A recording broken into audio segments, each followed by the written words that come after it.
지난 한 주 경제도 어려우신데 정말 나라 걱정하느라고 참 힘든 한 주 보내셨죠. 어제부로 유연적 계엄령을 선포한 윤석열 대통령은 탄핵되었습니다. 저는 근본 이 탄핵 과정을 지켜보면서 국민의힘 젊은 사람이죠. 젊은 국회의원 김사국 의원이 당론을 어기고 탄핵 1차 투표에 참여하면서 자신의 입장을 밝히는 짧은 연설을 들으면서 깊은 감동을 받았습니다. 여러분도 아마 그 연설 들으셨죠? 그리고 그가 살해 협박까지 받는 상황에서도 탄핵에 찬성해야 한다는 피켓을 들고 의사당 앞에서 1인 시위를 벌이는 모습을 보면서 텔아비브에서 외롭게 하나님의 말씀을 전했던 에스겔 선지자의 모습도 보았습니다. 에스겔은 주전 597년 1만여 유대인들과 함께 바빌론의 포로가 되어 텔아비브에 거주하게 됩니다. 텔아비브에 도착한 유대인들, 1만여 유대인들, 왕족이고 귀족이고 제사장들이었고 정말 예루살렘과 유다를 실질적으로 움직이던 권력가들이잖아요.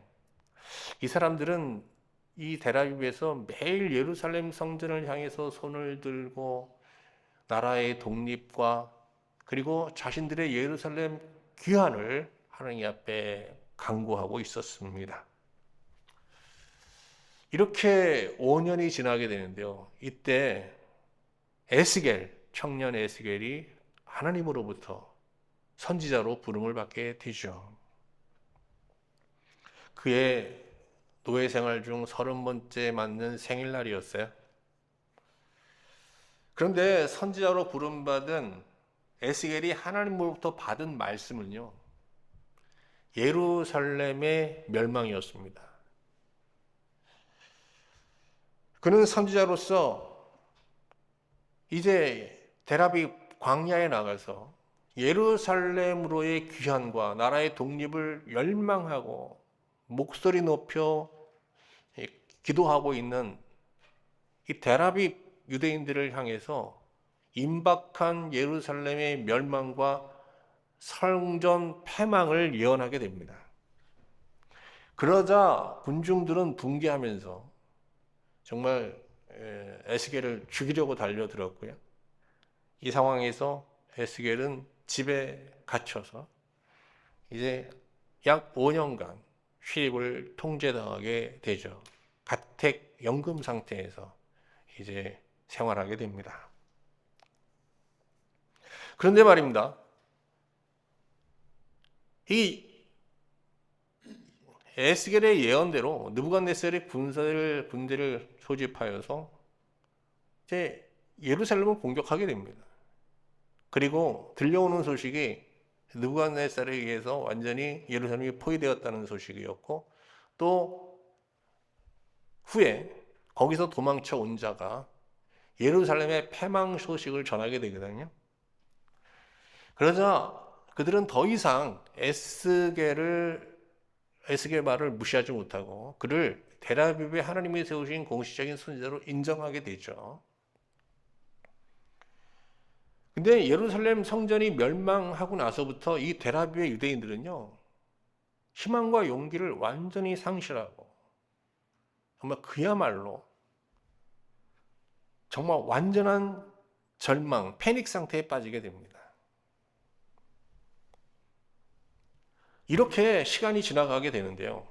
하나님의 선지자로 세움을 받은 이제 에스겔은 성전 멸망 이후 왜 하나님께서 예루살렘을 패망시키고 성전까지 다 패하셨는가, 그 이유를 계속 설명하게 되는데요.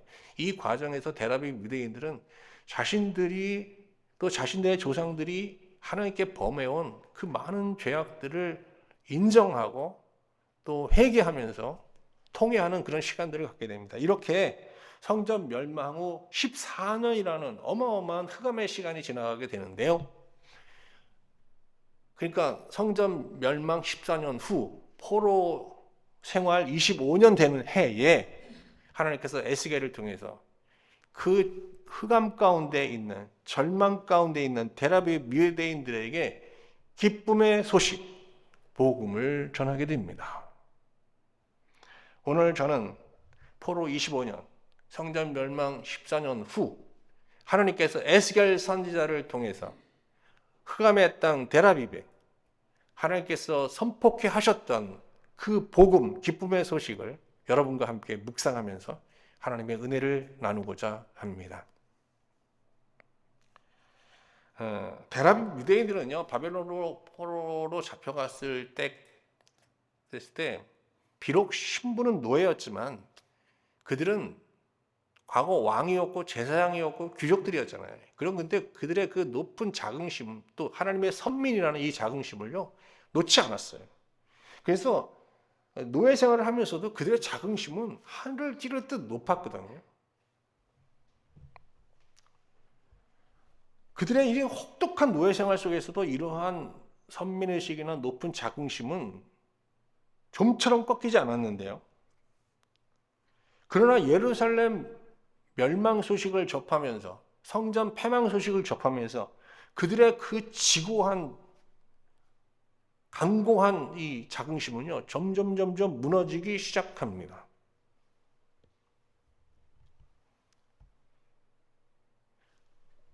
그리고 예루살렘 성전 멸망 14년 후 이때는요, 그들의 그 자긍심이라는 게 완전히 무너지고요, 자신의 근본이 애굽에서 노예 생활을 하던 종에서부터 시작되었다는 자신의 근본에 대한 그런 생각을 바꾸게 되죠. 에스겔 16장에 보면요, 하나님께서 고대 근동에 널리 퍼져 있던 동화 신데렐라 아시죠? 신데렐라와 아주 유사한 그 이야기를 하시면서 지금 데라비브 유대인들의 그 근본에 대한 얘기를 하시는 내용이 나와요. 이 이야기의 내용은 대충 이런데요.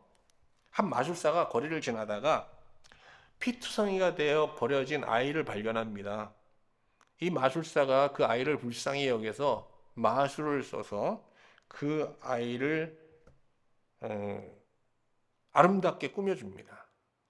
그리고 살려주죠. 그리고 다시 돌아와서 또 그 소녀를 보니까 이 소녀가 여전히 비천한 삶을 살고 있거든요. 그래서 이 마술사가 다시 한번 마술을 부려서 그 소녀를 아름답게 만들어줍니다. 그리고 아름다운 옷을 입혀주고요.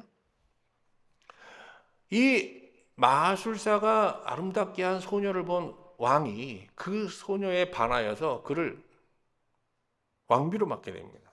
그래서 이 이야기의 내용인즉슨 길에 버려진 피투성이 어린아이가 마술사의 두 번의 마술을 통해서 왕의 아내, 왕비가 되었다는 얘기입니다. 하나님께서 이 이야기를 통해서 데라비브 유대인들에게 전하고자 하는 메시지는, 너희들은 이 데라비브 포로지에 와서도 여전히 왕같이, 제사장같이, 귀족같이 지금 행세하고 있는데, 너희들의 근본은 왕도 아니고 제사장도 아니고 귀족도 아니고 너희들의 근본은 뭐다? 이 이야기에 나오는 길에 버려진 피투성이 소녀 같은 존재였다라고 말씀하시는 거예요.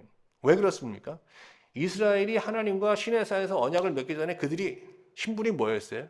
그 홍해를 건너기 전에 그들의 신분은 뭐였습니까? 이스라엘의 비참한 노예들이었습니다. 바로 밑에서 인간 대접 받지 못하는 비참한 종들이었거든요. 근데 하나님께서 어떻게 했어요? 그들을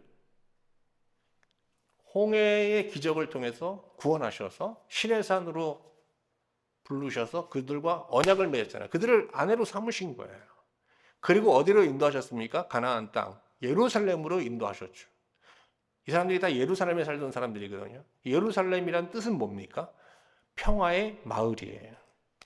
하나님께서 이 예루살렘에서 정말 이게 이제 신혼집이죠.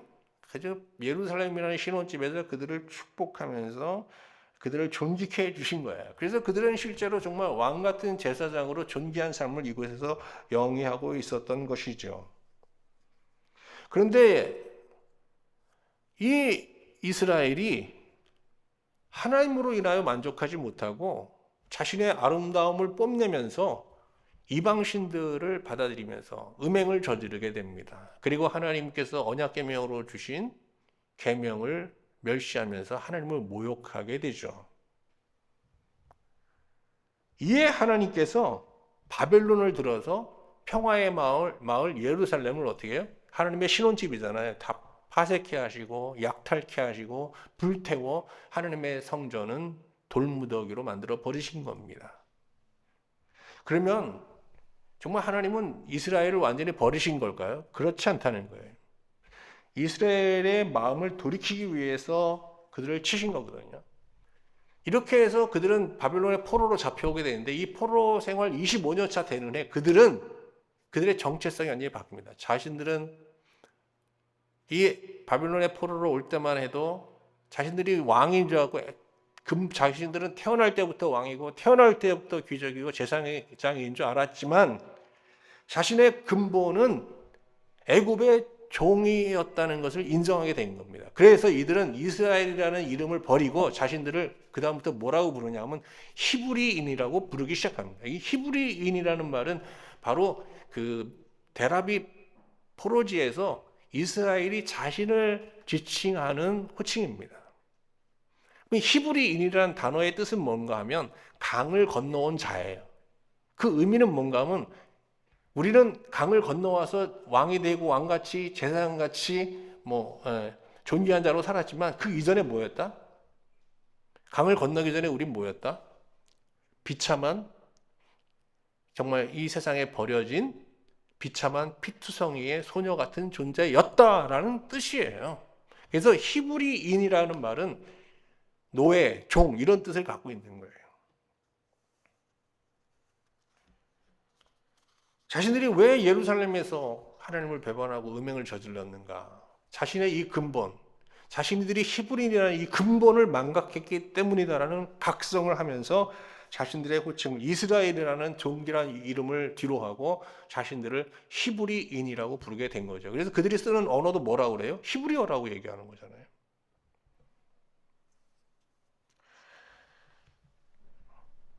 자, 이 얘기를 보면서 우리 신약 시대를 사는 우리 신자들의 뭔가 근본에 대해서 한번 생각해 보게 됩니다. 여러분과 저의 근본은 뭘까요? 우리도 날 때부터 정말 하나님 앞에서 선택된 자였을까요? 우리는 본시 세상에 속한 자들이었잖아요. 그러나 예수 그리스도를 믿음으로 우리가 이제 하나님의 자녀가 되고 하나님께 속한 자가 된 거예요. 근데 우리가 왜 예수님을 믿고 하나님의 자녀가 되기를 소망했어요? 우리가 이 세상에서 버림받았기 때문이거든요.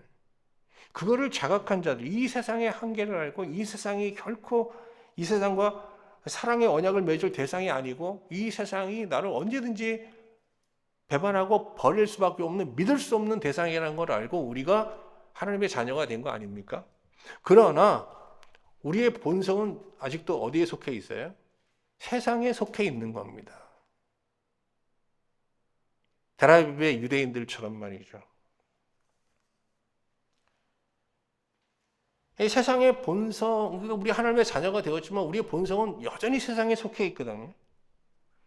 그래서 우리의 본성이라는 게 이 세속적이에요. 이 세속적 본성이라는 것은 옛사람, 우리 신약 표현을 하면 옛사람이라고 하고, 사망 아래 살던 삶, 이전의 삶, 이렇게 표현되고 있잖아요.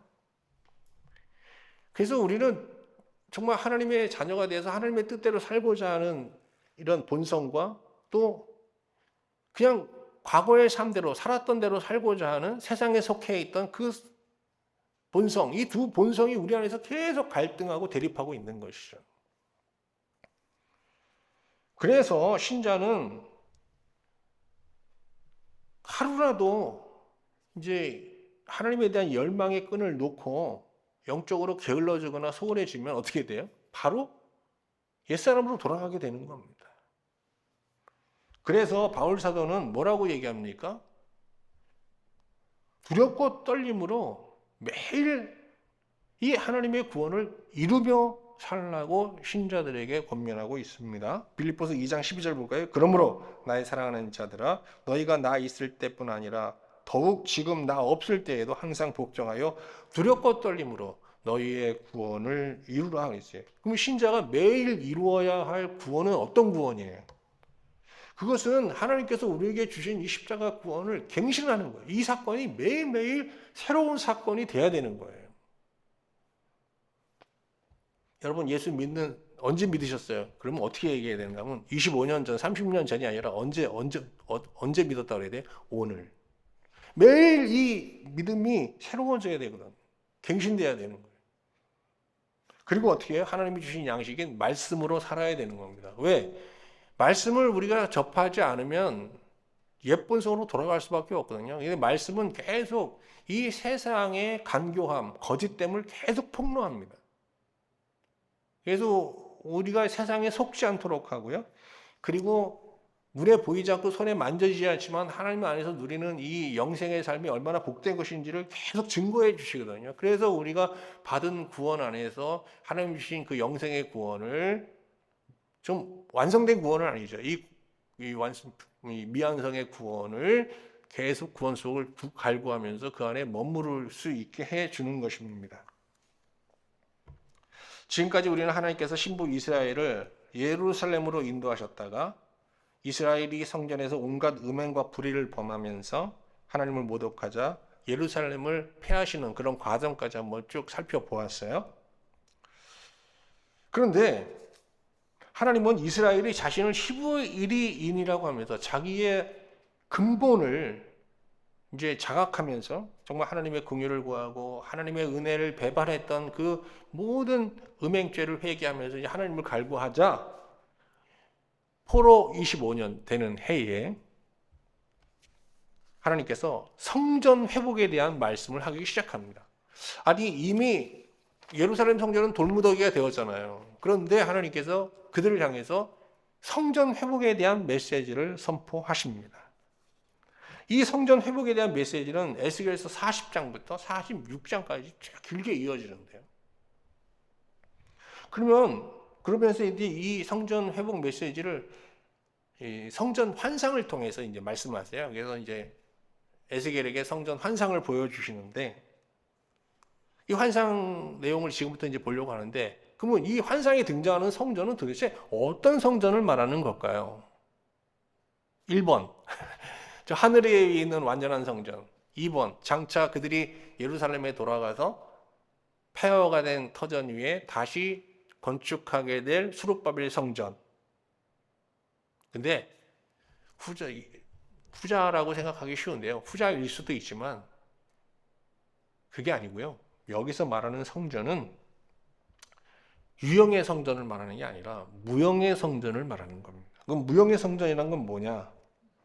포로지에 거주하는 지금 델아비브에 거주하는 이스라엘 히브리인 공동체 자체를 말하는 거예요. 이걸 하나님께서 뭐로 보시는 거예요? 그냥 성전으로 보시는 거예요. 성전. 여기에 우리 예수를 믿는 소수의 사람들이 있어요. 이것도 하나님은 뭐로 보세요? 성전으로 보시는 거예요. 성전. 하나님이 거하시는 성전으로. 하나님은 자기를 믿는 백성들 가운데 거하시지 건물이나 어떤 화려한 예배당에 거주하시는 게 아니거든요.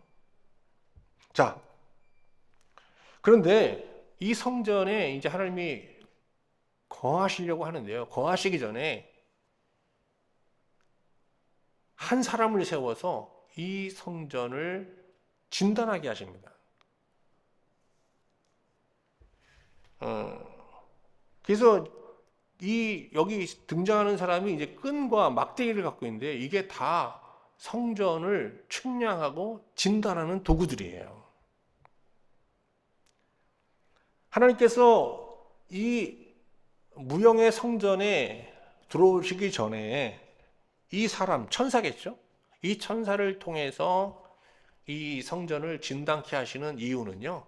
하나님께서 이 성전에 거할 가부를 이제 결단하기 위해서, 판단하기 위해서 이제 진단케 하는 겁니다. 만약 이 진단에서 합격 판단을 받게 되면은 하나님은 이 공동체에 다시 돌아오시게 됩니다. 예루살렘을 떠나셨잖아요. 동쪽 문을 통해 성전을 떠나셨잖아요. 그 떠나신 하나님이 다시 이 공동체에, 델아비브에 거주하는 이 공동체에 다시 들어오시게 되는 거예요. 그러나 불합격 판정을 받으시면 어떻게 해요? 하나님은 돌아오지 않게 됩니다. 자, 한번 볼까요? 에스겔서 40장 5절 말씀 한번 잠깐 같이 보겠습니다. 이게 천사가 에스겔이 보는 앞에서 이 델아비브 공동체, 프로지 공동체를 진단하고 측량하는 모습입니다. 내가 본즉 집 바깥 사방으로 담이 있더라. 그 사람의 손에 측량하는 장대를 잡았는데 그 길이가 팔꿈치에서 손가락에 이르고 한 손바닥 너비가 더한 자로 6척이라. 그 담을 측량하니 두께가 한 장대요 높이도 한 장대며 이렇게 쭉 나오죠. 천사는 에스겔을 이끌고요. 성전 구석구석 돌아다니면서 진단을 해요.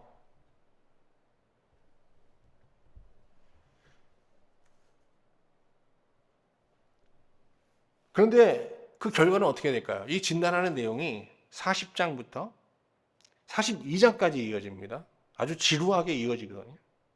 하여간 결론을 얘기하면 합격 판정이 나오게 됩니다. 그래서 하나님은 예루살렘을 떠났던 예루살렘 성전을 떠났던 하나님은 이 델아비브의 포로지 공동체에 자신을 히브리인이라고 하면서 자신은 애굽에 버려졌던 피투성이 소녀 같은 존재였지만 이것을 망각하고 남편 하나님을 모욕한 참으로 용서받을 수 없는 죄인임을 고백하면서 회개하고 있는 이 공동체에 하나님께서 돌아오신 거예요. 버렸던 아내를 음행으로 더러워진 아내를 버렸다가 그 아내를 다시 받아들이신 거죠. 오늘 이 성전 회복 메시지에서 보듯이 말이죠. 하나님은 교회죠. 모든 자기를 믿는 공동체, 이 교회를 진단하십니다. 우리 공동체도 하나님께서 이렇게 진단하시겠죠. 요한계시록 2장 3장에 보면 예수님께서 소아시아의 7교회의 영적 상태를 진단하시는 내용이 나오잖아요. 오늘 본문과 유사하죠? 그런데 하나님께서 교회를 진단하신 결과와 세상이 교회를 판단하는 그 기준은요, 결과는 너무나도 다릅니다. 우리 한번 에베소 교회를 보세요. 기억하시죠? 요한계시록 다 본 지 얼마 안 됩니다. 에베소 교회는 정말 여러 가지 면에서 괜찮은 교회잖아요. 영적으로. 그런데 하나님께서 뭐라고 그래요? 에베소 교회를 첫사랑을 잃어버렸다고 하면서 굉장히 위험한 교회라는 진단을 내리십니다. 반면 서머나 교회는요, 이 환난과 궁핍이 그치지 않는 아주 초라하고 비참한 교회인데 외적으로 보면요, 너무 초라한 교회예요. 그런데 주님은 서머나 교회를 향해서 뭐라고 그러세요? 부요한 교회라고 그럽니다. 참 다르죠? 또 버가모 교회는 순교를 불사한 강직한 교회예요. 그런데 우리가 버가모 교회 보면 깜짝 놀랄 얘기를 하세요. 주님은 버가모 교회를 보시면서 영적 음행죄를 저지르고 있는 음란한 교회라는 거예요. 겉으로 보기에는 아주 강직한 것 같은데 속은 어떻게 해요? 골마 있다는 거예요. 빌라델비아 교회 얘기도 나오죠. 빌라델비아 교회는 유대교로부터 박해를 받으면서 그냥 일방적으로 저항도 하지 못하는 연약한 교회예요. 그런데 주님은 빌라델비아 교회에는 이미 면류관이 씌워져 있는 정말 신령한 교회라고 진단합니다. 그리고 라우디아 교회도 아시죠? 이 7교회 중에 가장 경제적으로 부유한 교회였잖아요. 그런데 주님은 이 라우디게아 교회가 영적으로는 정말 헐벗고 비참한 상태에 있는 가난한 교회라고 진단하시죠. 아무튼 포로지 공동체는 지금 어떤 거예요? 외적으로 보면 망한 거잖아요. 정말 이 세상에 가장 비참한 교회잖아요. 교회로 하면. 근데 하나님께서 이 교회를 온전한 교회라고 하시면서 들어오시겠다고 하는 겁니다. 동문으로 나가셨거든요. 예루살렘에 보면 10장 11장에 나오죠. 에스겔서에 보면. 근데 그 나갔던 동문으로 다시 들어와서 이 공동체와 함께 하시겠다라고 말씀하십니다. 자, 한번 같이 확인해 볼까요? 그 장면을 43장 1절 2절인데요. 그 후에 나를 데리고 문에 이르니 곧 동쪽을 향한 문이라. 이스라엘 하나님의 영광이 동쪽에서부터 오는데 하나님의 음성이 많은 물소리 같고 땅은 그 영광으로 말미암아 빛나니. 이제 에스겔은 이제 성령에 이끌려서 안뜰로 들어가서 하나님의 영광으로 가득한 이제 그런 성전의 모습을 보게 됩니다. 근데 그 공동체에 임한 하나님의 영광을 보니까 이 영광이 바로 자기가 그발 강가에서 선지자로 부름받을 때 보았던 그 영광과 동일한 것이었습니다.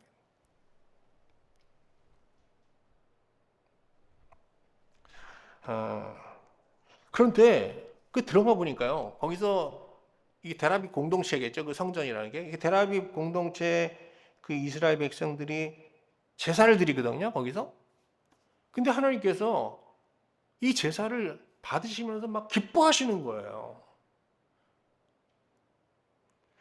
이들이 과거 예루살렘에서 성전에서도 제사를 드렸잖아요. 그때 하나님께서는 그 제사를 역겨워하시면서 성전을 떠나셨잖아요. 그런데 그 사람들이 지금 이 데라비브에서 똑같이 제사를 드리는데 그 제사를 보고 막 기뻐하시면서 연락하시는 거예요. 사람은 바뀌지 않았고 제사는 더 초라해졌을 거 아니에요. 예루살렘 성전에서 드렸던 제사는 얼마나 화려했겠어요. 근데 그 데라비에서 그들이 드리는 제사는 너무나도 초라하죠. 근데 이 초라한 제사를 받으시는 거예요. 그 이유가 뭔가 봤더니 이 제사를 드리는 예배자의 태도가 완전히 다른 거예요. 그때 예루살렘에서 그들은 어떤 마음으로 예배 드렸어요? 이 정말 자신들을 선민의식으로 아주 무장하고 의인의 정체성을 가지고 아주 지고한 자긍심을 가지고 하나님을 예배했잖아요. 그냥. 그런데 지금 이들은 어떤 심령인가 하면요, 데라비브에서는요, 하나님 앞에 얼굴도 들지 못합니다. 너무 자신의 죄가 부끄러워, 자신의 존재가 부끄러워 얼굴도 들지 못하고 정말 비천한 심령으로, 비참한 심령으로, 겸비한 심령으로 하나님 앞에 예배드리는 거예요. 근데 하나님께서 이 예배를 받으시는 거예요. 한번 같이 볼까요? 에스겔 43장 11절 12절입니다. 하나님께서 그들의 예배를 받으시는 이유를 에스겔에게 설명하시는 내용입니다. 자, 보세요. 인자야, 너는 성전을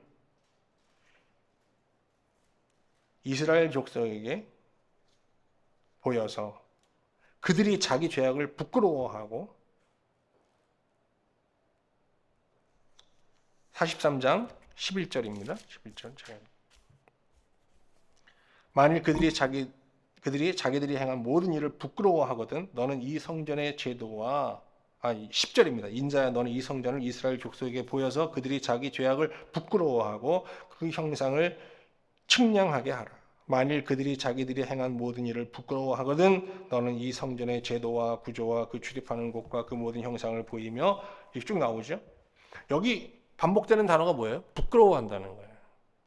지금 이 성전 데라빕 이스라엘 공동체는요, 이곳에서 정말 자신들을 부끄러워하면서 자기 존재와 자신의 행위를 부끄러워하면서 하나님께 예배 드리고 있었던 겁니다. 근데 하나님께서는 그들의 예배를 받으시면서요, 이제 그들은 아무 희망도 없잖아요, 사실. 그들에게 정말 하나님이 그들에게 보이시는 완전한 희망을 계시하게 됩니다.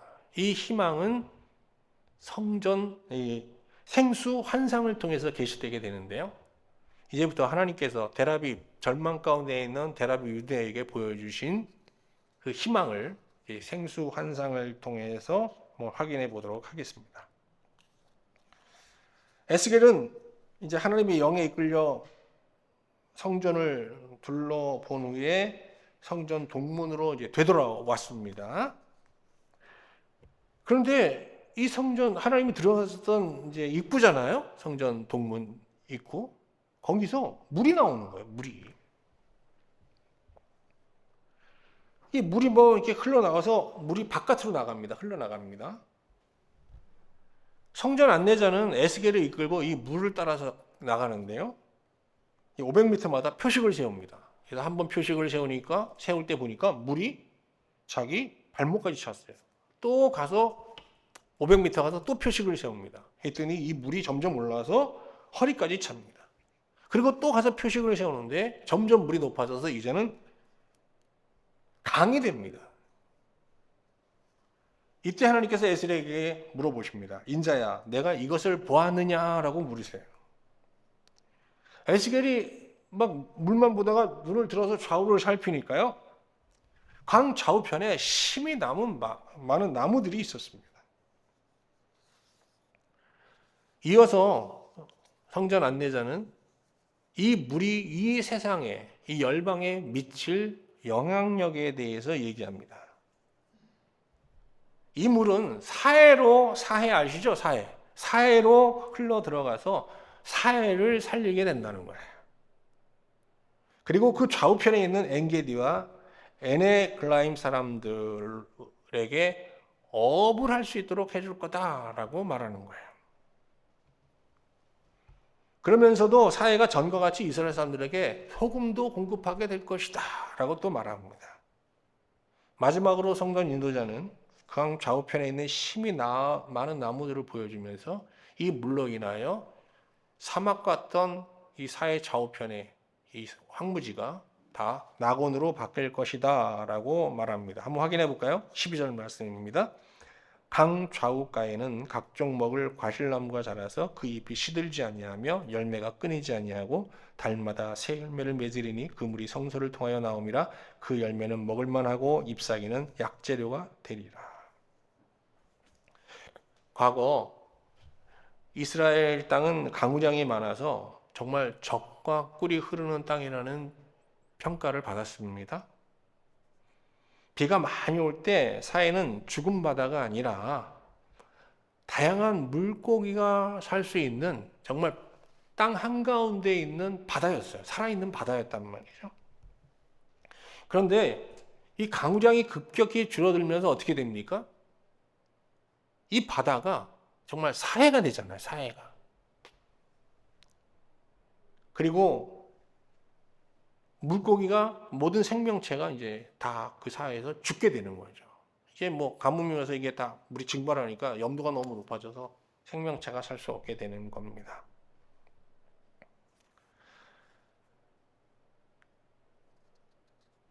강우량의 감소로 황폐해진 가나안 땅에 대해서 이제 이렇게 지금 생각해 보면은 우리가 살고 있는 이 세상을 한번 생각해 보게 되는 거예요. 지금 우리가 이제 뭐 너무 이제 무분별하게 이 자연을 훼손하고 개발하다 보니까 지금 우리가 사는 세상이 어떻게 됐어요? 이 생명체가 살 수 없는 점점 어떻게 해요? 사해로 변해가고 있잖아요. 이 사해 같은 세상을 살리려면 어떻게 해야 돼요? 다시 물이 흘러 들어와야 돼요. 물이 흘러. 근데 하나님께서 이 죽은 바다 사해에 어떻게 해요? 성전에서 나오는 이 생수를 통해서 어떻게 해요? 그걸 다 살리겠다는 얘기 아니에요. 이것은 무슨 얘기인가 하면 이 포로지, 데라비의 포로지 이스라엘 백성들을 통해서 이들을 통해서 어떻게 해요?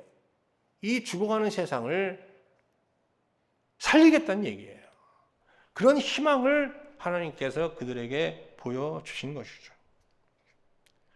예수님께서는 이 희망을 이어서 이 성전에서 이런 말씀을 하신 적이 있습니다. 요한복음 7장 37절 38절입니다. 누구든지 목마르거든 내게로 와서 마시라. 나를 믿는 자는 성경에서 말한 바와 같이 그의 배에서 생수의 강이 흘러 나올 것이다. 하나님은 에스겔을 통해서 데라비 포로 공동체를 통해서 나오는 이 물을 통해서 세상을 구원하시겠다 그러셨잖아요. 근데 예수님은 이제 이 말씀을 그대로 받으시면서 이제는 신자 한 사람 한 사람을 하나의 성전으로 보시면서 그들의 배에서 나오는 생수로 나는 이 세상을 구원할 것이야 라고 말씀하고 계시는 것입니다. 여기서 보면 보세요. 누구든지 목마르거든 내게로 와서 나를 믿는 자는, 오늘 예수 그리스도를 믿는 우리 한 사람 한 사람을 통해서 하나님께서는 이 세상을 구원하시겠다는 겁니다. 어떻게? 우리 배에서 생수를 흘러내보내게 하는 방식으로. 그러면 여기서 말하는 생수는 뭘까? 그리고 또 그 배라는 건 뭘까? 이 배라는 건요, 헬라어로 코일레이아라고 하는데, 우리의 가장 깊은 심연, 마음을 말하는 겁니다. 거기는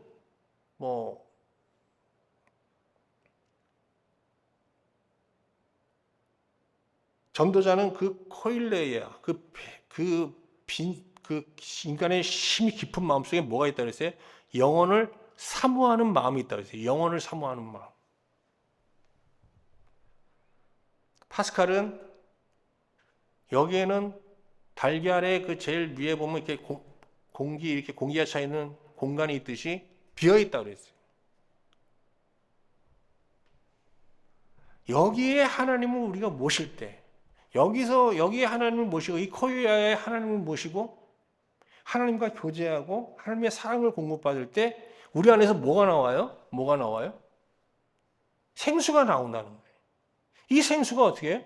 우리 주변에 조금씩 흘러가기 시작할 때 이 죽은 사해 같은, 사막 같았던 이 세상이 어떻게 해요? 살아나게 된다. 이게 하나님께서 우리에게 보이시는 희망이고, 사실 이 세상에 대해서 갖고 있는 하나님의 유일한 희망인 것이죠. 그러면 우리가 하나님을 이 코일레이아 우리의 뱃속에 모시고 있을 때 흘러나오는 그 사랑이라는 게 뭐냐? 인간의 본성이라는 게, 타락한 본성이 뭐예요? 탐욕, 교만, 정욕 이런 거잖아요.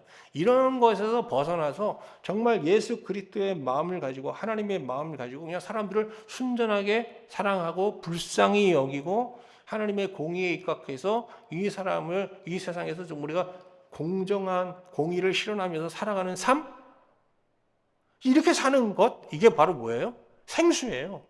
이게 세상을 살린다는 거예요. 우리가 그런 존재가 됐을 때 하나님, 이 코일레이아, 이게 우리의 그 깊은 심연 속에 하나님을 모시고 하나님과 교제하면서 이렇게 생수가 나왔을 때 이런 상태를 바울은 뭐라고 했냐? 새로운 피조물이라고 했어요. 고린도후서 5장 17절. 그런즉 누구든지 그리스도 안에 있으면 새로운 피조물이라. 이전 것은 지나갔으니 보라 새 것이 되었다. 이제 전에 우리가 탐욕과 교만과 본성을 갖고 있을 때 우리 안에서 뭐가 나왔어요?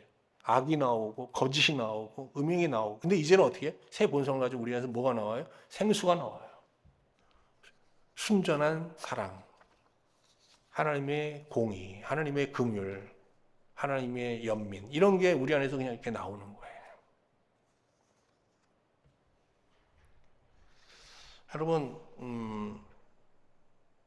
하나님이 이 세상을 바라보시면서 희망이 있으시겠어요? 우리가 하는 이 세상이 돌아가는 걸 보면서 하나님은 정말 절망하실 거예요. 그런데 이 절망하시면서 그래도 놓지 않고 있는 하나의 희망이 있습니다. 그건 뭔가 하면 우리 믿는 한 사람 한 사람을 통해서 이 세상을 살리고자 하는, 살릴 수 있다는 희망. 이 희망을 우리가 어떻게 해요? 받아들여야 되는 거예요. 우리는 우리 자신에 대해서 절망하며 사는 때가 많잖아요. 또 이 세상을 보면서도 절망하고요. 그런데 이제 우리를 절망적으로만 볼 수 없고 하나님의 그 희망의 눈으로 우리 자신을 보고 또 우리 세상을 바라보며 살아야 되지 않겠는가.